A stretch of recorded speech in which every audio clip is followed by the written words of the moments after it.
So, ang New Gen Leadership Training Course ay isang skills building course na dinisenyo ng UFED at University of Melbourne sa suporta ng iba't ibang United Nations agencies based in Bangkok.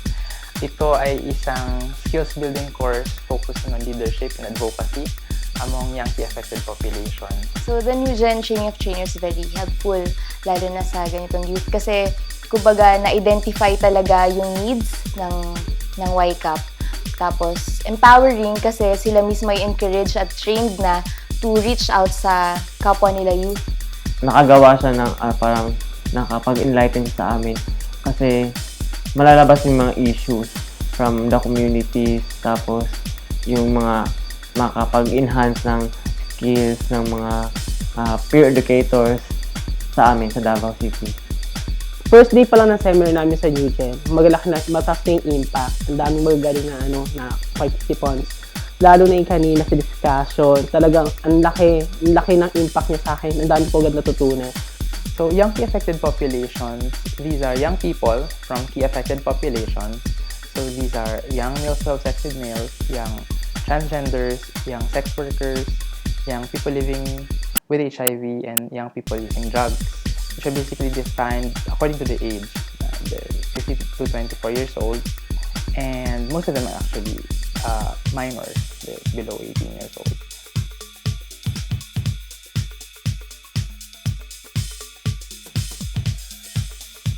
The leader that I admire most is the late President Ramon Magsaysay.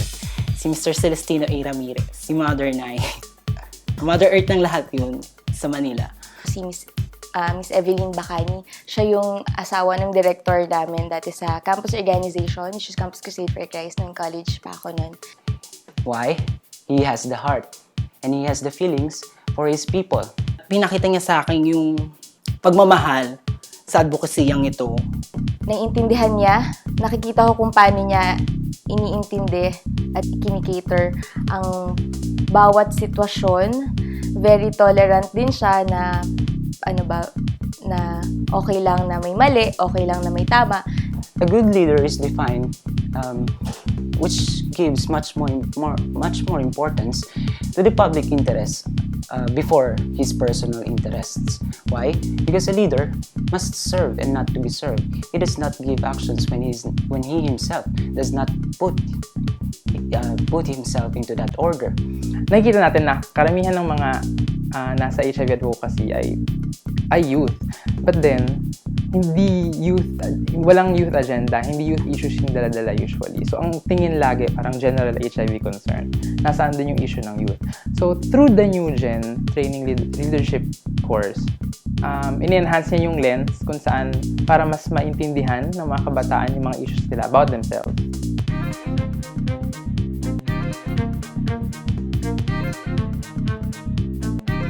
Well, as a UN, we really are concerned with the increasing cases of HIV in the country. Most other countries have already halted and reversed their epidemics, while in the Philippines it's still considerably increasing, more than 25% of new cases compared to last year. Malaki yung epekto ng pagiging bata, pagiging youth, pagdating sa HIV response. In terms of access, for instance, alam natin na generally, may mga difficulties na in accessing services kasi kung ikaw ay isang MSM or male subjects with males, with other males, yung stigma at discrimination. Kung ikaw ay sex worker, sa Pilipinas, illegal ang prostitution, so mga ganyan. Pero kung idadagdag mo pa yung edad, kung ikaw ay isang 18 years old, for instance, you're a man, you're having sex with other males, you're not disclosed, and you had an STI, so hindi mo alam kung saan ka pupunta.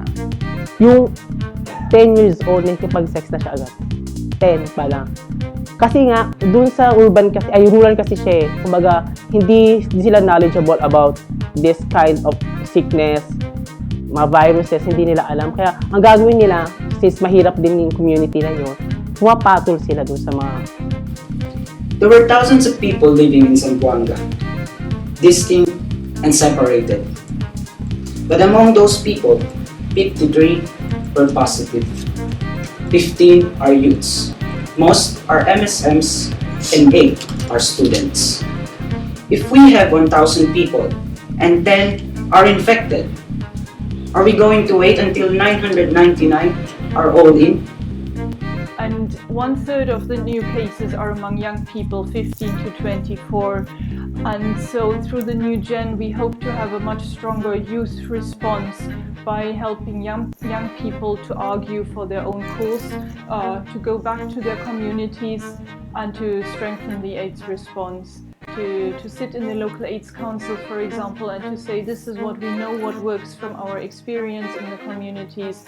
This is how we could allocate the budget. This is the activities which we know works and what our young people would respond to stop this epidemic.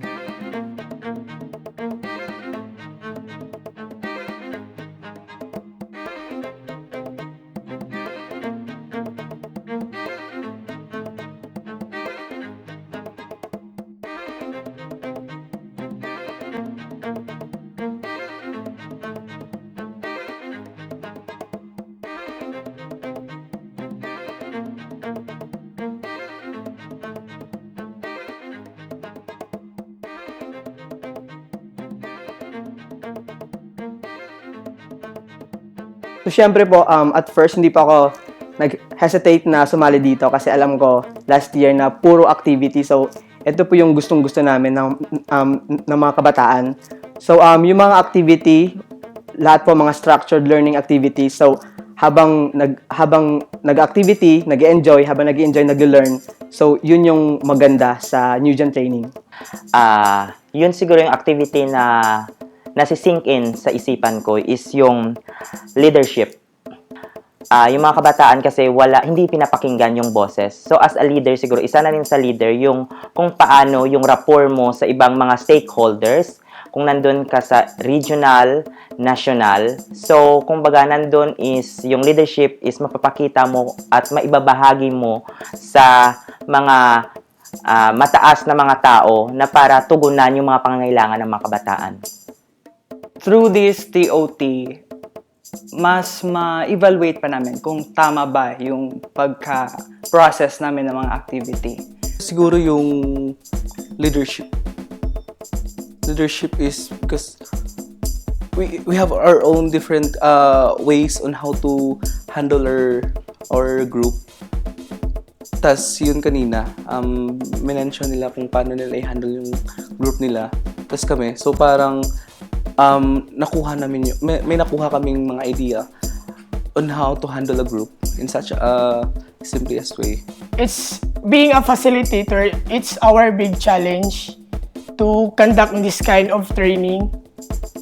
Yung New Gen training namin ngayon is napaka-helpful for us sa Palawan na walang ganitong klaseng training na talaga nagpapaintindi about HIV/AIDS, YCAP. So, yun yung isa sa naging magandang result ng activity ng training na to para sa amin sa Palawan maidadala namin na ito yung kinakaharap ng problema ngayon ng kabataan na hindi natin makita pa dito sa Palawan kasi we are not well informed about this kind of issues ng mga kabataan. Sa ngayon kasi mas na-realize ko yung importance ng strategy na to na pag-combat sa HIV/AIDS kasi before, although recognized na isa to sa mga importanteng ina-address, hindi pa ganun ka identified yung strategy paano siya lalabanan. So ngayon, pwede kong i-share sa mga boss, pwede ko i-share sa organization mismo na makapag-develop kami ng strategy on paano i-address ang HIV/AIDS. Kasi ang totoo, increasing na rin yung rate talaga nito sa Palawan. So, hopefully this training is madadala namin siya sa Palawan, marere-echo namin siya, at makakapagbigay kami ng tamang edukasyon para sa mga kabataan tungkol sa YCAPs at sa mga concerns issue ng youth.